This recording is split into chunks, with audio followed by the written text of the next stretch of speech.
Kayak pengikutnya Imam Ghazali tuh, yang kurang ajar, yang taklidnya tuh. Jadi wajar kalau jebolan Ihya Ulumuddin benci sama sunnah, walaupun ketua sebuah partai Islam, kelompok Islam, organisasi Islam gitu. Dalam kitab Ihya Ulumuddin ini ada lebih dari 1000 hadis yang tidak ada asalnya. Belum lagi 1000 hadis palsu dan yang ini yang bahaya. Ini yang terjadi sekarang, musibah besar yang terjadi kepada pandangan sebagian masyarakat terhadap Al-Imam Al-Ghazali. Dudukkan orang yang mengejek Al-Ghazali itu, baca kitab Ihya, suruh dia baca hadis, baca kitab Ihya. Mana lebih banyak hafalan hadis dia dengan hafalan hadis Al-Ghazali?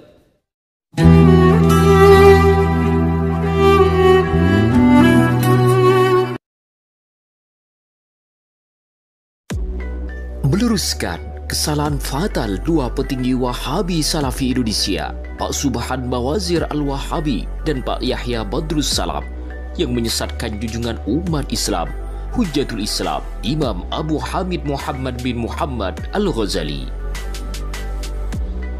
Akhir-akhir ini, umat Islam Indonesia dibuat gaduh oleh pernyataan merendahkan tidak beradab dari panutan aliran Wahabi Salafi. Pasalnya, sebagaimana dilansir dari media ternama Wahabi Salafi, Roja TV dan Yufid TV, publik Nusantara tengah dibuat panas dingin oleh pernyataan sesat bin menyesatkan dari dua pentolan sekaligus tokoh berpengaruh di kalangan jajaran Wahabi Salafi. Dalam tayangan yang tengah viral dan mendapat kecaman itu, Pak Subhan Bawazir dan Yahya Badrus Salam Al-Wahabi menuding bahwa Hujjatul Islam Imam Al-Ghazali adalah sumber berbanyaknya virus kesesatan yang terjadi di Indonesia.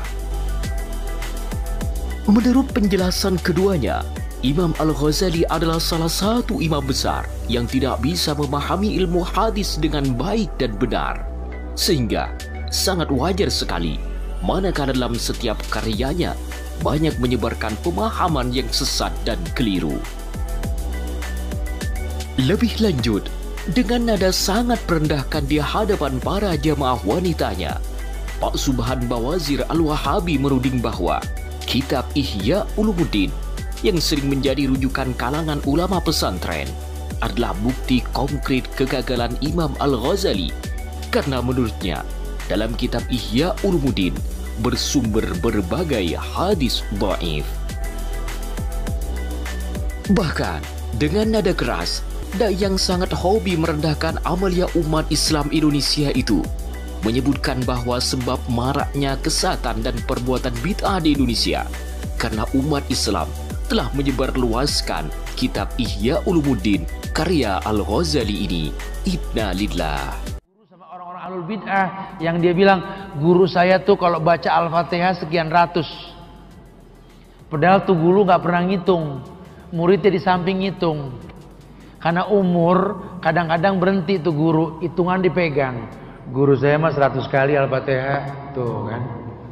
Makanya disebarkan ilmu sama murid-muridnya, jadikan sebuah rotib fulan bin fulan, rotib ini, rotib itu, di mana guru kita mencontohkan baca sekian. Padahal gurunya nggak pernah bilang, ini murid yang kurang ajar. Kayak pengikutnya Imam Ghazali tuh, yang kurang ajar, yang taklidnya tuh.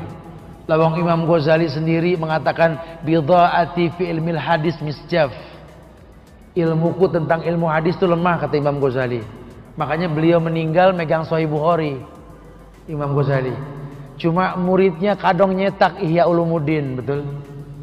Disebarin di semua universitas Islam.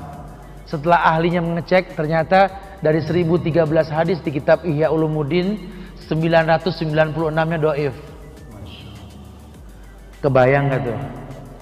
Jadi wajar kalau jebolan Ihya Ulumuddin benci sama sunnah, walaupun ketua sebuah partai Islam, kelompok Islam, organisasi Islam gitu. Jadi kita nggak bisa salahkan juga, lawang belajarnya salah. Gue bilang apa? Tapi lihat orang kalau belajarnya betul, 2 kali kajian tahu bid'ah, lihat. Tapi kalau orang yang belajarnya nggak betul, bertahun-tahun nggak paham bid'ah, tuh. Makanya kitab Tauhid Syekh Muhammad bin Abdul Wahab buat pencinta bacaan, tahu penulisnya jenius. Itu buku kalau kita baca kitab Tauhid, dengan sarahnya, bohong yang baca nggak pinter. Senada dengan penistaan dan penghinaan yang dilakukan oleh Pak Subhan Bawazir Al-Karduni ini, salah satu pimpinan Roja Media, Pak Yahya Badrus Salam Al-Wahabi, juga ikut menyesatkan Imam Al-Ghazali. Dalam tayangan video yang diviralkan oleh Roja TV itu, meskipun tidak segarang Subhan Bawazir, Yahya Badrus Salam menuding hadis yang terdapat dalam kitab Ihya Ulumuddin tidak mempunyai dasar apapun. Astaghfirullah. Contoh misalnya hadis kitab yang ditulis oleh Imam Ghazali yang berjudul Ihya Ulumuddin, di mana kitab Ihya Ulumuddin ini salah satu kitab rujukan di negeri kita ini, dan kitab ini sudah ditakhrij oleh para ulama, ya, seperti Al-Imam Al-Hafidh Zainuddin Al-Iraqi, di mana beliau mentakhrij kitab Ihya Ulumuddin dalam kitab beliau yang berjudul Hamlul Asfar, dan beliau mengatakan di dalam kitab Ihya Ulumuddin ini ada lebih dari 1000 hadis yang tidak ada asalnya, belum lagi 1000 hadis palsu dan yang lainnya. Al-Imam Al-Ghazali sendiri sebetulnya mengakui kalau pengetahuan beliau terhadap hadis itu lemah. Beliau berkata, bidha'ati fil hadis muzjah. Inna lillah wa inna ilaihi raji'un. Maka atas beredarnya video penyesatan ini, umat Islam sangat mengutuk keras terhadap tindakan tidak beradab dari dua panutan Wahabi Salafi Indonesia ini. Tidak tanggung-tanggung, dua ulama ternama Indonesia yang kepakarannya sudah diamini oleh seluruh ulama Indonesia akhirnya murka dan angkat bicara. Keduanya sangat menyesalkan atas perilaku yang sangat memalukan dari para dai Wahabi Salafi ini. Sebagaimana diketahui bahwa Imam Al-Ghazali adalah termasuk salah satu ulama dengan berbagai karya ternama yang telah tersebar di seluruh dunia, yang kontribusinya untuk memajukan Islam sangat diakui oleh seluruh ulama di berbagai generasi. Maka sangat aneh manakala ada seorang ustadz yang hanya hafal beberapa hadis dan masih memegang buku terjemah ketika mengajar jamaahnya, menghina dan merendahkan junjungan umat Islam. Maka agar tercerahkan, mari kita simak pernyataan resmi dari Ustadz Adi Hidayat dan Profesor Dr. Ustadz Abdus Somad. Ini yang bahaya. Ini yang terjadi sekarang, musibah besar yang terjadi kepada pandangan sebagian masyarakat terhadap Al-Imam Al-Ghazali. Orang semasanya sepakat para ulama Hujjatul Islam. Hujjah ini, kalau ada orang menyoal Islam, beliau yang jawab.